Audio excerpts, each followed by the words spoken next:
Hey everyone, and welcome to our full video review for the new GIGABYTE Sabre 15. To kick things off, we need to go over the specs of the machine. So it starts us off with the CPU, which is an Intel i7 7700HQ. The GPU inside is a GTX 1050Ti with 4 GB of GDDR5 RAM. Memory included is 16 GB of DDR4. For storage, there's a 128 GB M.2 and a 1 TB hard disk drive. For connectivity, there's built-in Gigabit Ethernet LAN, Intel Dual Band Wireless, and Bluetooth 4.0. Powering the device is a 47 Wh battery with a 120 Watt AC adapter. There's a built-in HD web camera above the 15.6-inch FHD 1920x1080 IPS anti-glare display. On the left-hand side of the machine, there's the AC adapter port, Ethernet port, 2 mini display ports, HDMI port, USB 3.1 Type-C port, and a USB 3.0 port. And on the right-hand side, there's a headphone and microphone jack, USB 2.0 port, USB 3.0 port, and the Kensington lock. Taking a look at the interior of this laptop, the first thing you might notice are the single heat pipes that come off of the CPU and of the GPU that head over to their fans and disperse both for the CPU out the back and the GPU out of the side. Now, you might notice that doesn't seem like a lot of copper pipes, and really it's about the bare minimum you can have. We'll see how that stacks up in our gaming tests and in our heat tests in just a little bit and see what effects that may or may not have on this laptop. We have our RAM slots right here. There's one located in it currently. There's an open slot available for expansion if you would like to add more. Your M.2 is located over here. You could obviously put larger sizes or faster speeds in. We also have an M.2 with our Bluetooth and Wi-Fi on it. Our platter drive is located right here. This is our 1 TB drive. You could replace this with solid state memory if you wanted to find a 2.5 SSD and do that, or if you wanted more capacities, larger sizes, you could also replace it and do that as well. We have 2 speakers, one right here and one right here down in the front.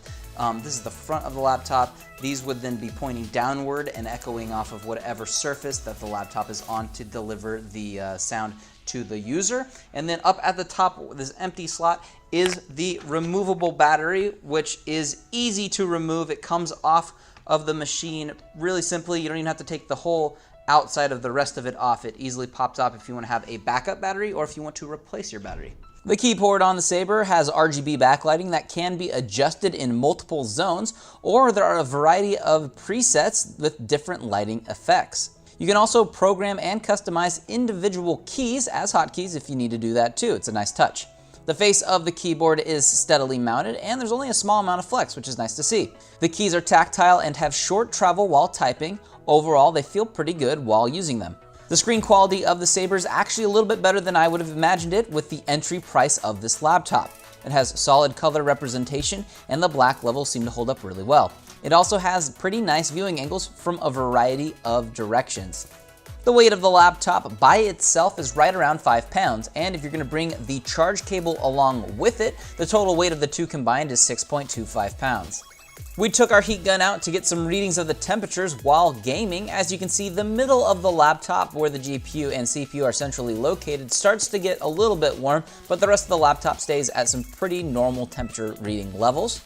Then taking a look at the back side of the laptop, you can see where this heat is dispersed out both the back and the side of the machine. As for the decibel levels while gaming, for the fans, we had readings of 43 up away from the laptop.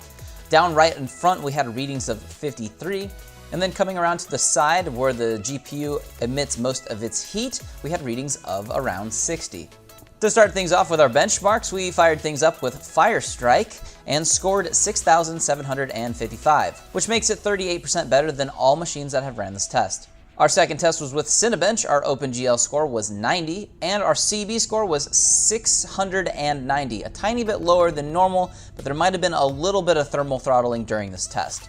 Our next test was with Crystal Disk to get the sequential read and write speeds of both the SSD and the hard disk drive. The SSD read at 523 megabytes and wrote at 207. And the hard disk drive read at 138.3 megabytes and wrote at 130.5. Moving on to our real-world testing with games, we tested Grand Theft Auto first on very high with no MSAA, and then it with ×2 and ×4. We had FPS levels of 72, 59, and 49. The GPU's temperature while testing was at 77, and the CPU's was at 78. Our second test was with Rise of the Tomb Raider on low, medium, and high. We had FPS readings of 73, 59, and 53. The GPU's temperature was at 81 degrees, and the CPU's was at 80. Our third test was with Dirt Rally on medium, high, and ultra with MSAA at ×4. We had FPS readings of 98, 89, and 60. And our GPU's temperature while testing was 78 degrees, while our CPU's was down at 69. And for our final test, we ran Hitman on low, medium, and high with FXAA. We had FPS readings of 64, 59, and 48. The GPU's temperature was at 77, and the CPU's temperature was at 74. If you'd like to take a closer look at any of the specific BIOS menu screens, make sure you pause the video on the one you'd like to view closer. If not, be sure to check out the product link in the description or leave any comments down below if you have questions for us here at Exotic PC. I've been Andrew saying thanks for watching, and be sure to subscribe for future product overviews and reviews.